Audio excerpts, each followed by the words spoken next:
Jefferson, what's up, man? Hey, what's going on? How are you? Good. Thanks for bailing me out of my own segment here because you're smarter than me. Of course, brother. Any time. That's what friends are for. Man, excellent. I'm going to keep that in mind. Okay, so I wrote down a couple of ideas on how to talk to each other, talk to loved ones. How do you talk to spouses? How do you talk to your kids? How do you talk to your in-laws about this election season? When things get hot, things get tense, when you're going to a house and you know there are going to be a bunch of fill in your political party of choice or disdain. So you have no idea this call was coming, and I just sprung it on you. So you have no prep at all. So off the top of your head, can you walk us through some ideas you would have for how to communicate during a contentious election season, particularly with people that you love or you're in a relationship or you work with, but you know you're going to share differing views? It's a great question. It's certainly timely now. What comes to mind, if you can believe it, are three different things. And again, this is totally off the cuff because you just texted me, jump on my show. So I did do that. Is the idea that when people offer these opinions or are kind of pressuring you to lean one way or another, they are often trying to not feel alone.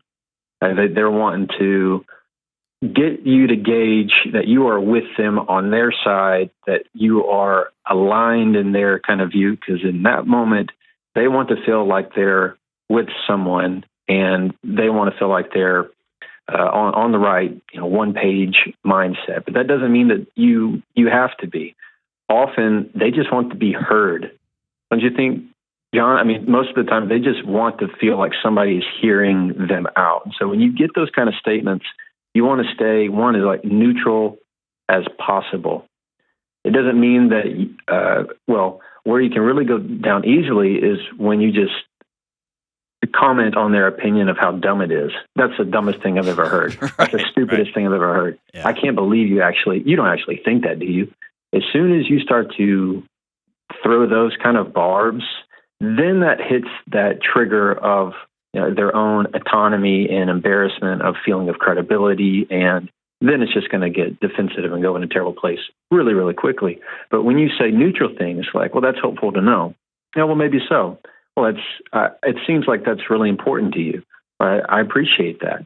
Things that you're not agreeing with them, you're not disagreeing with them, but you're at least indicating that you're listening to them. It really, really goes a long way. Another way is to just, even if you need to say, well, I don't really agree with that, it's okay to say things like, well, I tend to lean a little differently. I see things differently. Or I prefer to think differently. It's okay to say that you have a different view of it while still respecting theirs. The problem is just when you start to buck up against it and go, oh, no, that's the dumbest thing. I hate so-and-so. Right? Somebody throws up a certain political opponent or candidate, and somebody immediately says, wow, I hate that guy, or I hate that woman. I think these are very just bomb conversations that can go wrong really quickly. But I also think the it's more important neutral you are, when you better do it's go ahead. It's going to be. Yeah, when you do that, I think going back to what you were talking about earlier, if there's an innate fear of I'm alone here, and I am trying to connect with people around me, and I want to be right too. If I prove to you your deepest fear that no, you're alone, man, that's when the fight or flight kicks in, right? That's when you have no rational thought. You're just at war, or I'm going to disengage in a pretty significant and abrupt way. So it's almost like, I like what you're saying. You're saying, no, I want you to know I'm with you. I'm here. And we can both be here and not agree with the same thing. Yeah, I'm listening to you. Yeah, I hear you. I'm listening to you, and I understand what you're saying, and I respect what you're saying. It sounds like what you believe is important to you. It sounds like this issue is important to you. I think that's great. Now, we might see, you and I might see very differently on that, but I can understand where you're coming from versus me trying to push a certain way. Like you and I have talked about this before. It's having something to learn rather than something to prove. If you're coming into the conversation to prove that somebody is more superior than someone else in a political forum, then you're asking for a win, and you're most often not going to get it. That's why often, you see these interviews. It doesn't matter what side of the row you're on. These interviews with people, and they ask them a certain thing about someone's stance. They don't have a clue most of the time.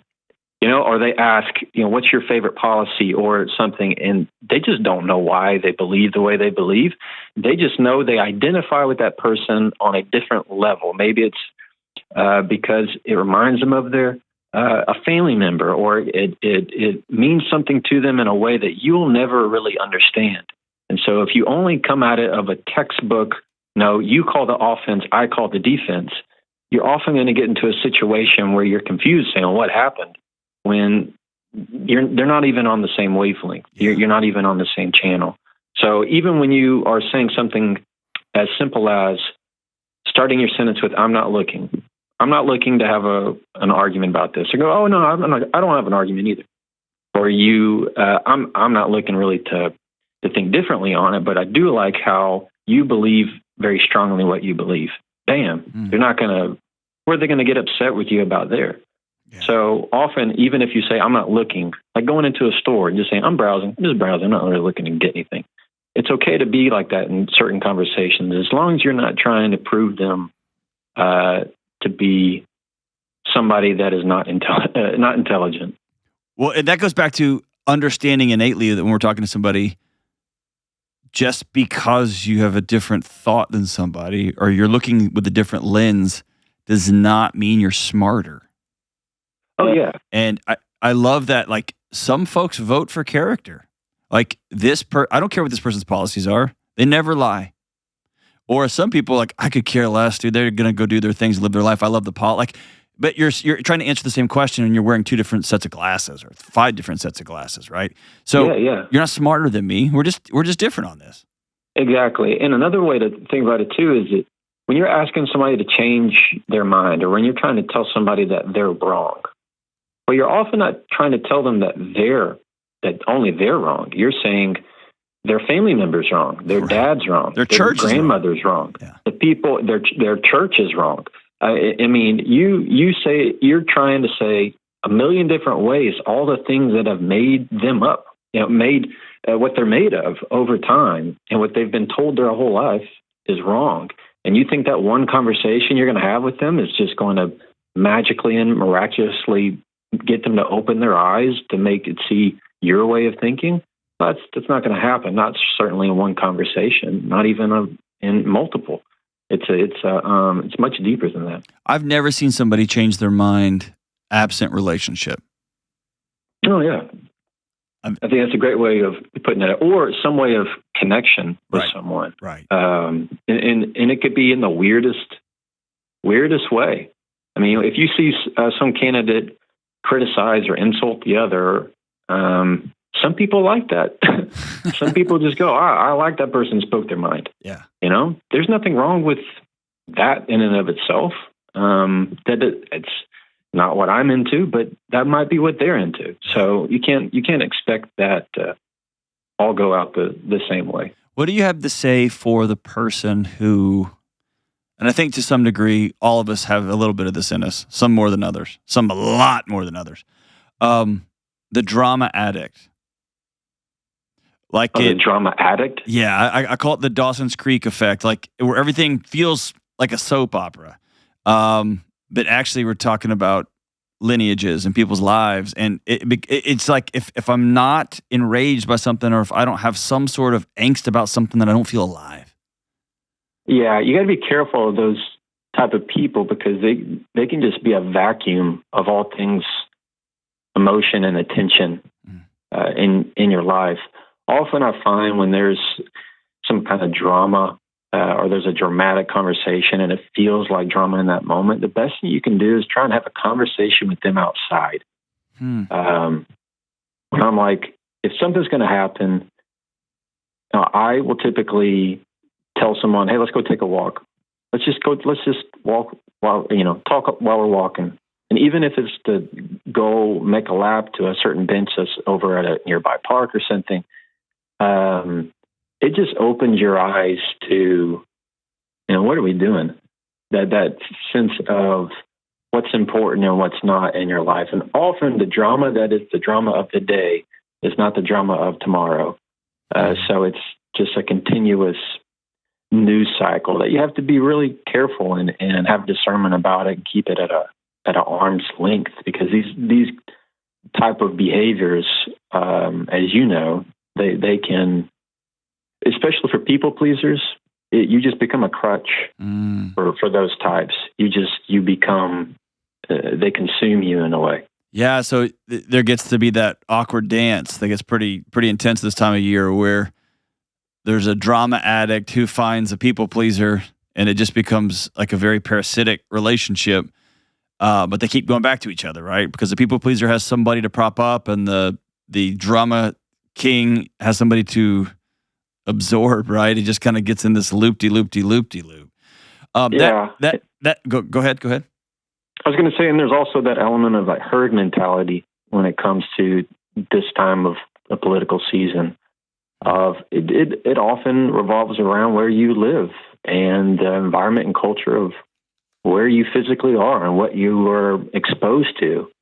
And there's just the struggles of somebody living X does not mean it's going to be the same struggles of someone who's living in Y. That's right. And so it's to say that just by having one conversation, you're on the same playing field is not accurate. There you go.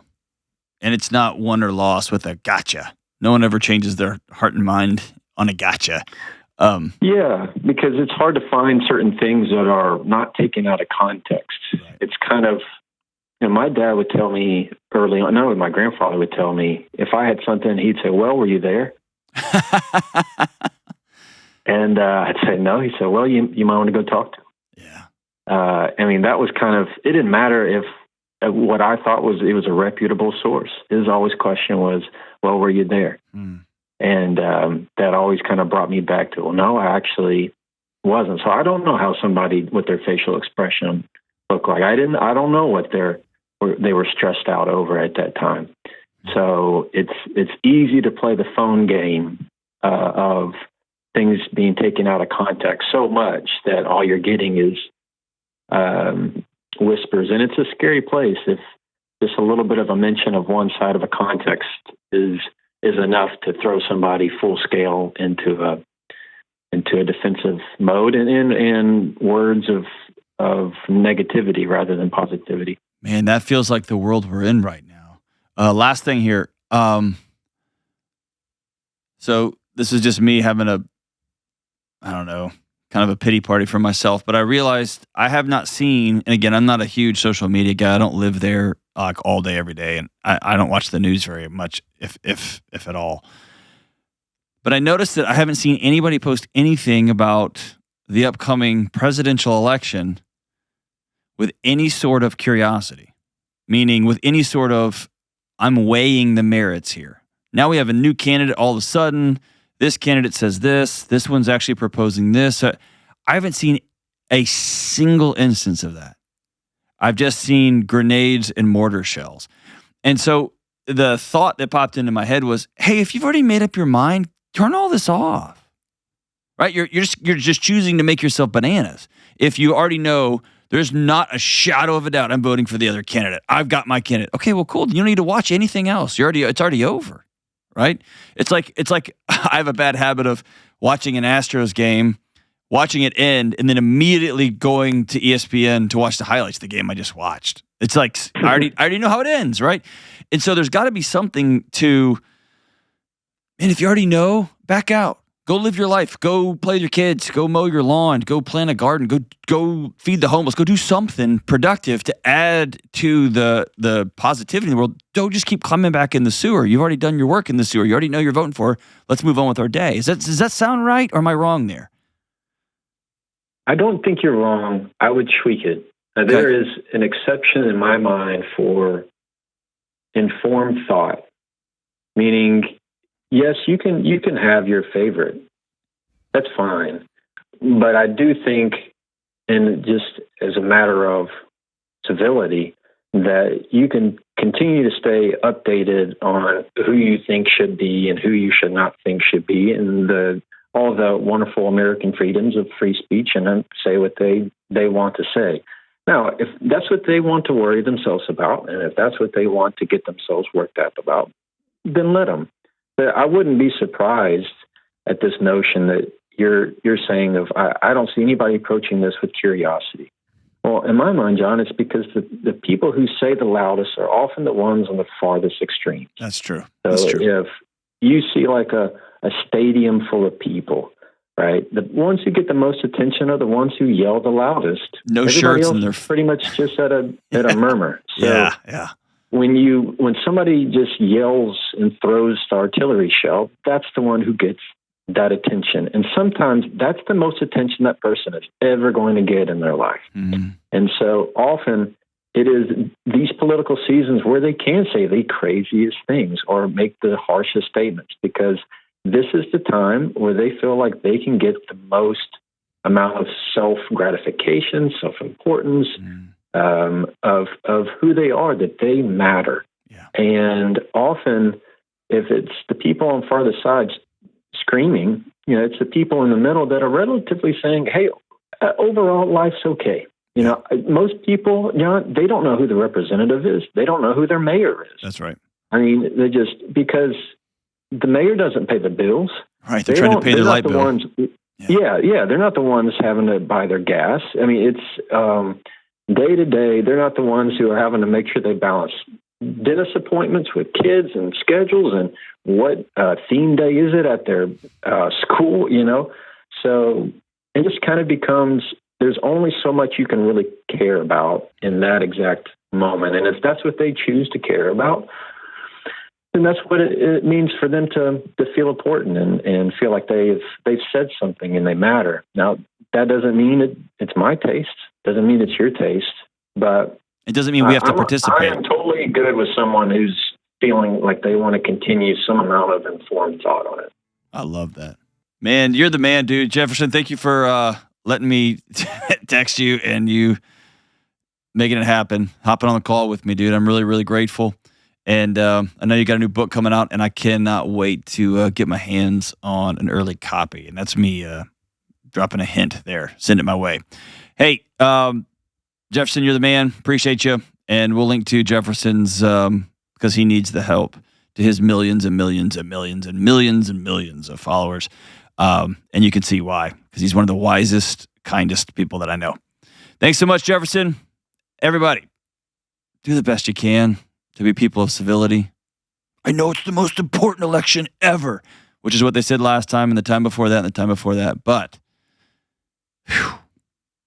do your best to be people of civility. Kindness.